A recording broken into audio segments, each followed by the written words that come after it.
Hello, everyone. My name is Miss Lauren, and I teach STEM at Maritime Odyssey Preschool, along with some other educators from the Maritime Aquarium. My job at the aquarium is the early childhood specialist, and I come over and teach STEM classes to preschoolers, and also will be teaching STEM with toddlers this year. So I'm very excited to be seeing your students again. And I'm just going to take a few minutes to walk you through what it is that we're doing in STEM and what to expect for this upcoming year. So to do that, I'm just going to talk through what STEM means and give you some examples of the ways that we learn STEM in our Maritime Odyssey classrooms. So the first letter of STEM, the S, stands for science. And when we are talking about science for preschoolers and toddlers, what we're talking about is doing a lot of observing, recording, and predicting and experimenting.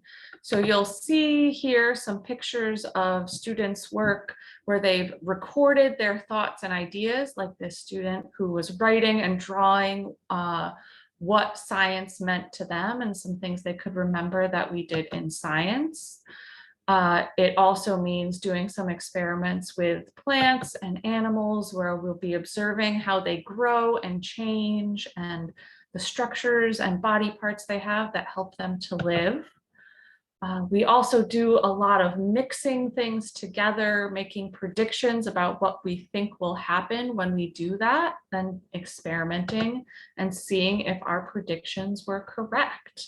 You can see some students in these pictures are mixing together some materials or dropping water on our model of a town here, making predictions about what that water will do and where it'll go, and then seeing if their predictions were correct. So when we talk about the S of STEM, that is mostly what we are talking about and what we'll be doing.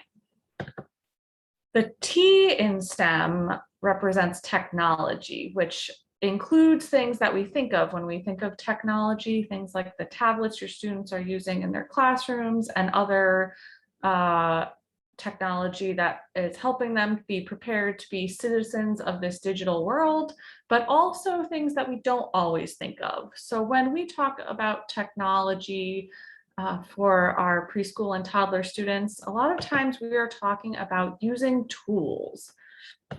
Learning how different tools like this magnifying glass, like our eyedroppers, our tweezers, things like that, as well as simple machines like ramps and balances can help us to do things that we wouldn't be able to do without them. And it can also help us when we're doing experiments, when we're trying to learn new things, to figure them out in a new way. So your students will be doing a lot of using tools and simple machines in our STEM classrooms. The E in STEM stands for engineering. And when we're talking about engineering for these students, we're doing a lot of building, tinkering, and designing solutions to problems. The engineering process is a really big part of what we do in STEM class, and that involves coming up with a solution to a problem, testing it out, seeing how well it worked, and then adjusting based on what happened. So some examples, we build with lots of different types of materials, a lot of natural materials, which are maybe not as perfectly shaped as some others that we might have in the classroom. So they don't always fit together perfectly, which gives students a chance, another challenge that they have to overcome with things that don't fit together perfectly, and they have to redesign often to make sure that they stay balanced and stay standing. And then other engineering challenges we have, like when we use ramps and other simple machines and see how they work, and we can do things like these students here using some of the objects around them to make their ramp taller. Once they ran out of Legos, they used what they had and came up with a solution for the problem of how to make the ramp taller without finding other materials that they didn't have any others available. So that's what we're talking about when we talk about engineering in STEM at preschool.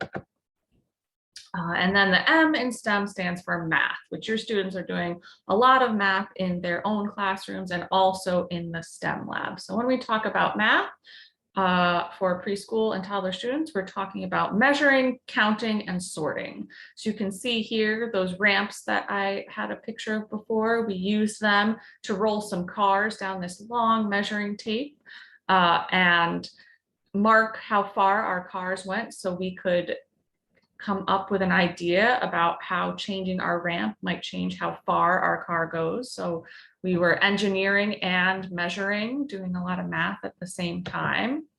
And then also just sorting, whether that is sorting out different kinds of pine cones from each other or sorting out different parts of a flower that we took apart. Being able to compare and contrast and put things together that are similar is a big important skill for your students at this age. So we're going to do a lot of that. And then a lot of lining things up in order, sorting them from biggest to smallest, and counting out what we have. So we can really be working on those number skills that are a really big part of preschool. So to do all of that STEM learning, we have a couple different places that we'll be doing it at Maritime Odyssey this year. Our main classroom that we've been trying to use since last year is our outdoor space, our outdoor STEM classroom, which is just using the playground and the space we have available. This is not only because it's a really great way to stay safe during our current world, where having lots of open, fresh air is especially healthy for us, but also because our outdoor space is just full of opportunities for students to make observations, be using all those STEM skills, coming up with solutions to problems, and generally just taking their STEM out into the real world. And we really do have an excellent space out there. If you have ever spent any time out back at the preschool, you'll notice we see lots of different kinds of birds and animals and plants that students can be making great observations of. We also have our indoor STEM lab, which is a great space that we'll use if the weather is unsafe outside. We'll come inside and use our indoor STEM lab space. We will be going outside throughout the entire year, though, as long as it is safe to do so. So please make sure you send your students with jackets and sweaters on days that it might be chilly, but not, not freezing, because we will potentially be going outside all year. But if we can't, we have this wonderful STEM lab space that we can use inside the classroom, which right now is set up so everybody can be spread out. But we take all the same lessons and we can do them inside or outside. And then we were very excited to be able to welcome back your students to our other outside of the building classroom, which was the Maritime Aquarium this past summer. And we're excited to be able to have them back this year, also visiting as a place to see really big animals that we can't bring to you at the classroom, and getting to see them up close and personal, like our new seal exhibit here that they'll get to visit this year.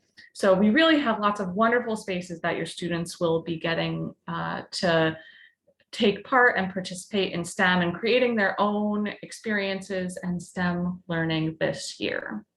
So thank you all for tuning in to see what it is your students will be up to in STEM this year. I look forward to working with them along with other aquarium educators who they'll be meeting at the aquarium and in their classroom. And I hope you all have a great evening. Thank you. Goodbye.